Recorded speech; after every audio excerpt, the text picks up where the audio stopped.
పువ్వులు అసహించుకుంటున్నావిడ. అవి కాదు. మీ ఇంట్లో ఉన్న ఒక్క పువ్వు మీరు వెయ్యండి. దేని కొరకు? మీరు ఎదుగుట కొరకు. పూజ ఎప్పుడు జ్ఞాపకం పెట్టుకోండి, బయట చేసినటువంటి పూజ ఎల్కేజీ చదువుకోవడం లాంటిది, లోపల చేసినటువంటి పూజ పిహెచ్డి చేయడం లాంటిది. ఎందుకు ఈ మాట నేను అంటున్నానంటే, మీరు చేసేటటువంటి పూజ చేత మీరు ఎదగాలి. శంకరాచార్యులు వారు శివానంద లహరిలో చెప్తారు ఈ రహస్యాన్ని. గభీరే కాసారే విశతి విజనే ఘోర విపినే విశాలే శైలే చ భ్రమతి కుసుమార్థం జడమతి సమర్ప్యై చేతసరసిజముమానాద భవతే సుఖేనావస్థాతుం జనయిహ నజానాతి కిమహో అంటారు. వీడు అమాయకుడురా, వీడికి తెలియదు.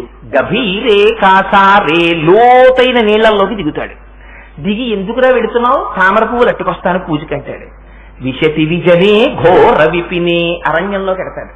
ఎందుకురా అడవిలో కెడుతున్నావు? పత్రి ఎత్తుకొస్తాను స్వామి పూజకంటాడు. విశతి విజనే ఘోర విపినే విశాలే శైలేచ పెద్ద పెద్ద కొండల మీదకి ఎక్కుతుంటాడు. ఎందుకురా అంతంత కొండలెక్కుతున్నావంటే అక్కడ చెట్లకి పెద్ద పెద్ద పూలు ఉన్నాయి పట్టుకొస్తానంటాడు. ఇలా వెళ్ళిన వాళ్ళందరూ ఎవరో తెలుసా? భ్రమతి కుసుమార్థం జడమతి. వీళ్ళందరూ జడులు అన్నారు శంకరాచార్యులు. పాప అంత కష్టపడి పూలు తెస్తున్నారు, ఎత్తేస్తున్నారు, ఎంత భక్తులో అనలేదు శంకరులు.